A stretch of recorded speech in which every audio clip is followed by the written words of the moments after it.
Oke, apa yang mau diceritain hari ini?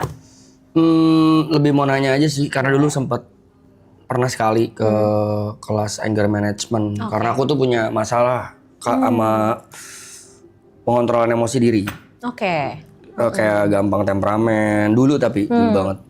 Terus suka meledak-ledak, ada anger issue lah. Nah, terus sekarang sih sebenarnya udah lumayan membaik sih, cuman lagi mau nanya atau mau konsultasi tentang itu supaya kedepannya nanti bisa lebih mengontrol lagi. Oke, supaya nanti kedepannya bisa lebih ngontrol lagi. Sekarang kondisinya emang gimana? Yang kamu bisa gambarin? Sekarang kalau dulu dulu itu sebelum ikut kelas anger management itu gampang ke-trigger, gampang meledak-meledak emosinya. Kemana aja ya, ke teman, ke pasangan, terus juga ke orang nggak kenal, bahkan sempat jadi masalah sampai ada inilah kontak fisik segala macam. Cuman kan sejak banyak masalah itu pun jadi proses pendewasaan tuh. Kayaknya udah nggak baik nih, kayaknya ini ada something yang harus dibenerin. Akhirnya makin kemari mungkin karena nambah umur juga kali kayak. Jadi lebih ngehindarin sekarang, tapi sekarang masih ada nih, masih sisa-sisanya masih ada. Contohnya kayak ini kan gara-gara live ini kan semakin besar nih exposure-nya dan juga semakin besar juga semakin banyak yang tahu. Dan tidak menutup juga, semakin banyak juga ada bertambah juga tuh kayak haters, ada yang nggak suka, itu pasti kebuka kan. Nah sekarang tuh aku lagi kebingungan buat buat mengatasi komentar-komentar negatif ataupun komentar-komentar yang menurutku tidak benar, tapi ya tau lah ya kalau sosial media kan banyak orang-orang yang berasa pintar gitu tapi padahal bukan itu. Jadi sekarang masih sering ke-trigger kayak kalau ada yang komen hate atau komen negatif padahal itu nggak bener. Kalau bener pun misalnya aku lebih ke yang ya udah sorry gitu, ya udah salah gitu. Cuman kalau yang nggak bener kadang suka ke-trigger dan menggebu-gebu gitu. Nah aku tuh tipikal orang yang suka balasin komen gitu. Jadi kalau ada yang ngoceh-ngoceh nggak jelas tuh aku balas. Iya. Is it wrong apa? Oke, sebelum kita nyampe ke is it wrong or not gitu, aku mau tanya dulu yang kamu rasain ketika kamu balas komen itu apa? Yang kamu dapetin, yang kamu rasain? Dibilang lega juga enggak sih. Malah kadang tambah kesel sih. Malah tambah kesel? Proses nahannya itu tuh yang lumayan susah ya. Oke. Butuh waktu berapa lama untuk akhirnya kamu bisa turun lagi emosinya? Kayaknya harus ada distract deh. Harus ada distract. Biasanya apa distraksinya? Either nonton atau nge-skip atau keluar dari ranah komentar itu dan buka aplikasi lain, misalnya main game atau ngobrol sama teman atau mungkin lihat video lucu misalnya gitu. Kayaknya harus ada distraksi. Cuman masalahnya tuh pertama face-nya itu loh, pertama ngadepinnya tuh kayak susah nahan buat balas gitu. Iya. Dan untuk akhirnya memutuskan milih distraksi kan juga sulit ya. Karena itu kan pilihan mau atau enggak sebenarnya. Oke. Di tahun berapa kamu sempat ikut kelas anger management itu? Sebelum COVID, 2019 atau 18 ya. Oke. Apa yang membuat kamu memutuskan untuk ikut kelas itu? Karena pernah dapat masalah besar, sampai kriminal, sampai tindak kriminal. Oke. Berarti itu kesadaran diri sendiri untuk ikut atau emang kesadaran diri. Kesadaran diri. Apa yang kamu lakuin di kelas itu? Itu kelasnya ngapain aja? Boleh diceritain? Lebih ke ini sih, karena kelasnya harusnya 5 kali. Karena mahal pertama dan jauh di Bandung, jadi nggak ada waktu, cuma ikut sekali doang. Dan sekali itu cuman basic lesson doang, cuman kayak tadi tuh distraksi, terus jangan mengambil keputusan ketika emosi apapun itu, misalnya pengucapan, misalnya tindakan, lebih ke sana doang. Terus jadi ajarinnya gitu sih, kayak banyakin olahraga, tidur yang cukup, hindari alkohol. Sedangkan banyak kejadian dan keputusanku yang salah, aku dalam under alkohol gitu. Iya sih, jeleknya tuh itu sih. Ya, emang alkohol tuh somehow memang memicu sisi emosional kita jadi lebih high, karena kan adrenalin naik. Kalau adrenalin udah naik nih pasti bawaannya kita pengen push something gitu, either itu emotionally or physically gitu. Sayangnya tuh di situ sebenarnya. Berarti tadi distraksi yang kamu lakukan itu adalah hasil dari kamu ikut kelas anger management itu? Mungkin ada pengaruhnya, ada pengaruhnya, tapi yang aku berasa banget sih malah lebih kepukulan keras ketika aku dapat masalah gitu. Jadi sempat dapat masalah besar banget dan itu cost me 100 million. Jadi dari situ baru kayaknya nggak worth ya kayaknya kalau cuman menangin emosi doang terus. Tapi ruginya banyak banget. Iya. Dari situ belajar banyak banget. Mungkin itu turning point-nya. Ya terlebih lagi mungkin karena lingkungan juga ngaruh. Dulu lingkunganku suportif banget tuh sama berantem-berantem. Jadi kayak Kalau lu berantem gue maju nih, kan ada yang teman gitu. Ya. Iya, kan ada teman yang kayak gitu ya. Iya. Kalau lu gas gue gas nah. Karena mungkin sekarang lebih ke banyak yang nenangin, lebih banyak udah lu pikirin karir deh. Kalau ribut-ribut kayaknya nggak worth sama karir lo gitu-gitu. Jadi sekarang lebih ke tone down aja gitu. Oke. Ingat nggak terakhir kali kapan kamu benar-benar marah besar atau ini tuh yang kamu emang emosi banget belakangan ini? Kapan? 3 bulan lalu apa 2 bulan lalu kayaknya. Oke. Aku nggak bakal nanya masalahnya, tapi aku mau tahu reaksi emosinya seperti apa saat itu. Aku konfront. Oke. Aku konfront orang yang ada masalah sama aku. Dan ya itu, kadang-kadang memang kitanya udah nahan ke kondisinya yang tidak mendukung. Ya dia intinya ada fisik kontak yang dia duluan, tapi bukan aku. Ya akhirnya jadi tambah meledak lagi itu lagi yang terjadi. Gitu. Oke. Kamu pernah nggak ada momen di mana kamu duduk diem, kamu merem, benar-benar nggak ngapa-ngapain, pernah kamu lakuin nggak? Tidur. Gitu. Ya selain tidur. Selain tidur.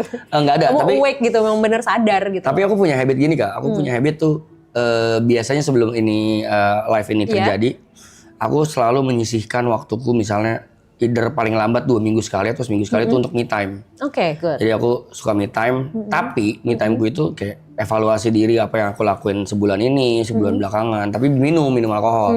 Minum alkohol sendiri, terus kayak gak merenung sih ya gitu sih, kayak evaluasi kemarin ngapain aja, apa yang kurang, apa yang nanti harus dilakuin, planning ke depan, evaluasi yang di belakang dan planning ke depan. Tapi ya itu under alkohol juga. Jadi lebih ke apa ya, kontemplasi ke diri sendiri ya sebenarnya gitu. Kalau bengong itu nggak pernah sih. Oh, oke. Sebenarnya gini, kalau misalnya memang kamu ngerasa alkohol bisa membantu kamu untuk lebih rileks, nggak apa-apa sebenarnya menurutku, selama memang kamu tahu takarannya. Karena orang-orang yang memang punya kecenderungan lebih mudah emosional itu harus tahu takaran alkohol.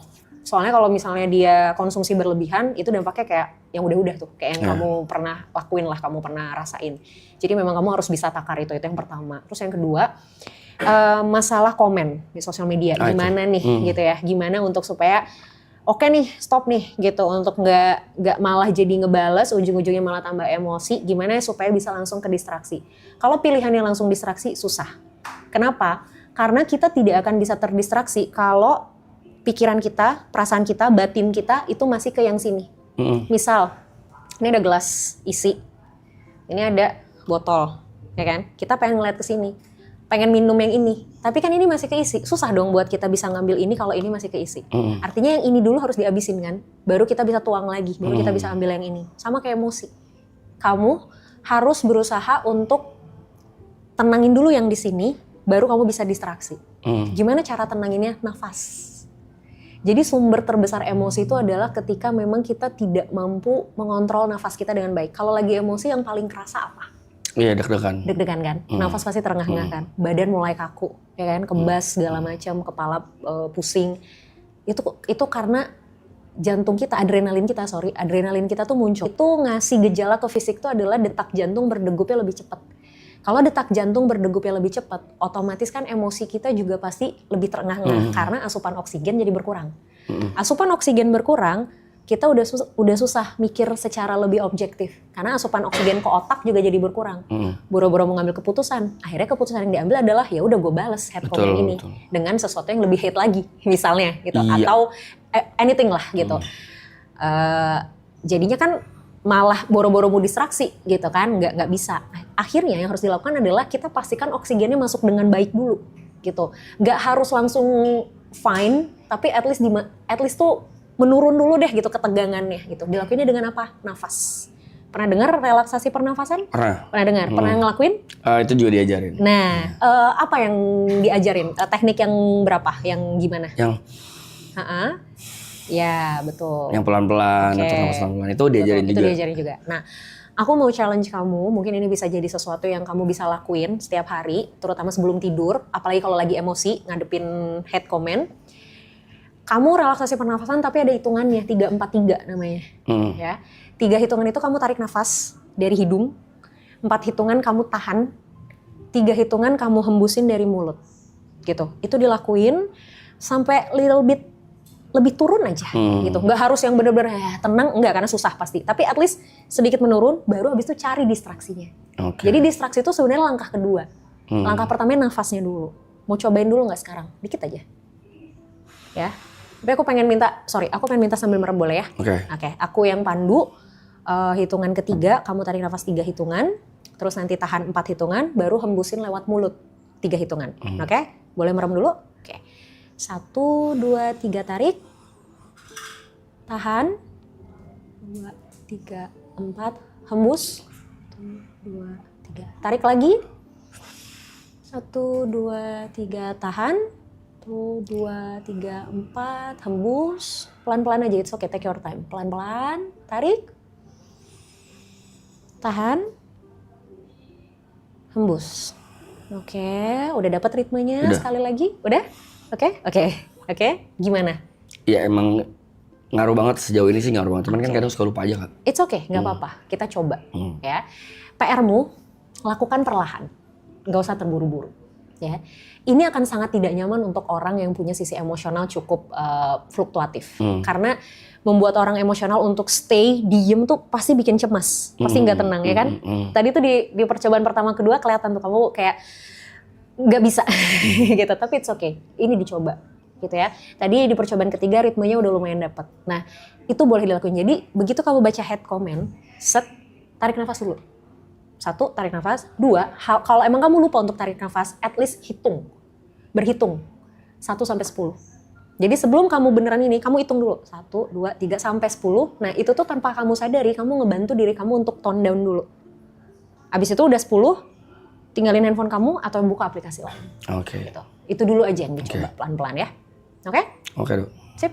Terima kasih banyak. Terima kasih, Kak. Sama-sama. Dengan senang hati.